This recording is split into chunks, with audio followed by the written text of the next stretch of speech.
Next class में आप लोग को रेशियो बताए थे और काफ़ी ज़्यादा रिस्पॉन्स भी मिला। कमेंट भी आ रहा था कि बहुत अच्छा पढ़ाते हैं।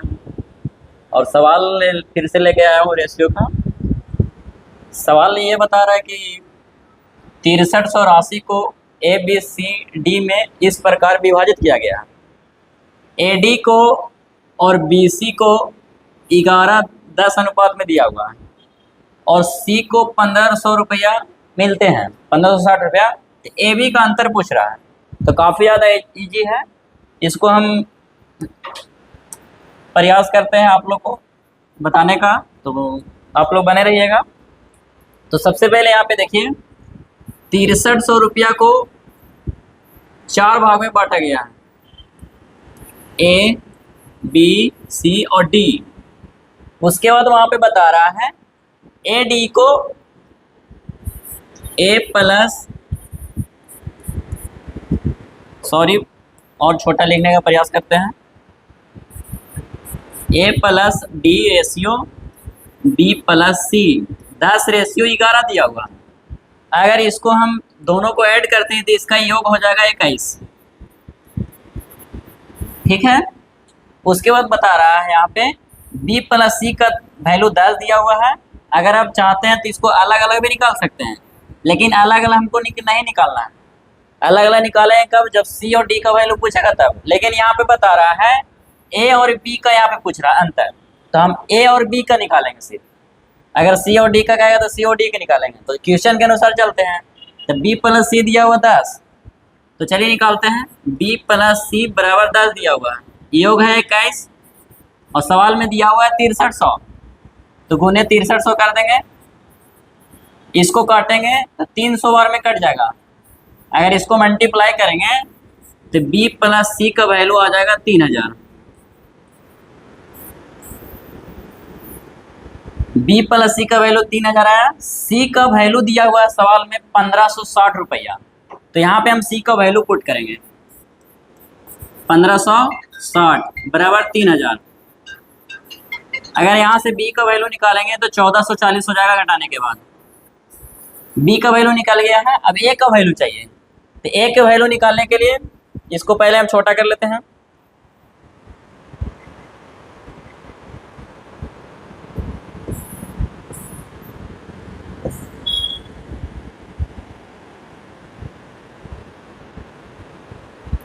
चलिए ए के वैल्यू निकालते हैं। यहाँ पे देखिए ए प्लस डी का वैल्यू दिया 11, लेकिन यहाँ पे ए का वैल्यू निकालने के लिए डी का वैल्यू पता होना चाहिए। तो सबसे पहले हम डी के वैल्यू निकालेंगे। तो डी यहाँ पे दिया हुआ है, यहाँ पे देखिएगा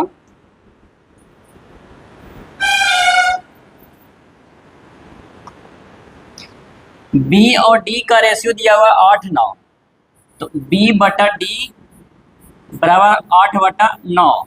बी का वैल्यू हम निकाले हैं 1440, तो यहाँ पे बी का वैल्यू पुट करेंगे 1440 हो जाएगा बटा डी बराबर 8/9।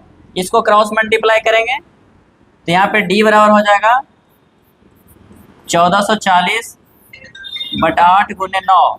इसको काटेंगे तो 180 बार में कट जाएगा और गुने 9 कर देंगे तो यहाँ से डी का वैल्यू निकल जाएगा 1620 रुपया। अब यहाँ पे डी का वैल्यू पुट करेंगे, ए प्लस डी बराबर 11 दिया हुआ है। यहाँ पे योग आया था 21, तो बटा में 21 करेंगे और गुने सवाल में 6300 दिया हुआ है। इसको काटेंगे तो 3 बार में कट जाएगा, 21 से 63 होता है। इसको करेंगे तो ए प्लस डी बराबर 3300 यहाँ पे हो जाएगा। अभी हम डी का वैल्यू निकाले हैं 1620 रुपया, तो यहाँ से हम डी का वैल्यू पुट करेंगे।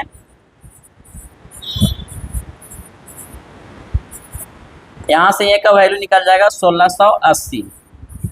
अब सवाल में पूछ रहा है ए और बी का बीच का अंतर पूछ रहा है, तो अंतर का मतलब माइनस, तो घटा देंगे। तो 1440 और 1680 में घटाएंगे तो 240 आ जाएगा। तो ऑप्शन नंबर यहाँ पे बी को टिक आउट कर लीजिएगा। यहाँ पे देखिए ऑप्शन नंबर बी है, तो बी को यहाँ पे टिक आउट कर लीजिएगा आप लोग।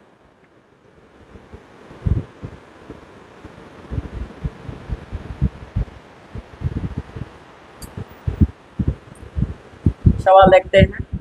नेक्स्ट सवाल है 1066 रुपया को 2 पुरुष 6 महिलाएं 8 लड़कों के बीच विभाजित करता है।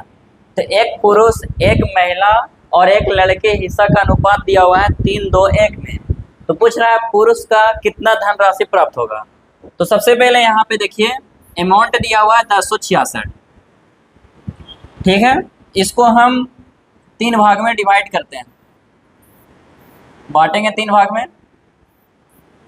पहला है मैन, वोमेन, उसके बाद लड़का दिया हुआ है। पुरुष का दिया हुआ है 2, उसके बाद 6, उसके बाद 8 और इसका रेशियो दिया हुआ है 3-2-1 में। तो पुरुष को हो जाएगा 3, उसके बाद 2 हो जाएगा, उसके बाद 1। अब इसको आगे करने के लिए यहाँ पे मल्टीप्लाई करेंगे तो 6 आ जाएगा, इसको करेंगे तो 12 आ जाएगा, इसको करेंगे तो 8 आ जाएगा। अगर इसको आप काटना चाहते हैं तो कट रहा है तो काट दीजिए इसको। 3 दूनी 6, 6 दूनी 12, 4 दूनी 8। अब इसको पहले हम एक और ऐड कर लेंगे तो 6 4 10 और 3 13। 13 का वैल्यू दिया हुआ है 1066। इसको एक और में काटेंगे तो 1 का वैल्यू 41 आ जाएगा। 41 गुने 13 करिएगा तो 1066 आ जाएगा। अब बोल रहा है यहाँ पे एक पुरुष को कितना धनराशि प्राप्त होगा। तो सवाल में यहाँ बता रहा है पुरुष तो मैन हो गया यहाँ पे, तो पहले था 2 और बाद में होगा 3, तो 3 से यहाँ पे मल्टीप्लाई कर देंगे। 3 से मल्टीप्लाई करेंगे तो 4 दिए 12, 123 यहाँ पे हो जाएगा। तो ऑप्शन नंबर यहाँ पे आपको ए को टिक आउट कर लीजिएगा, नोट करिए।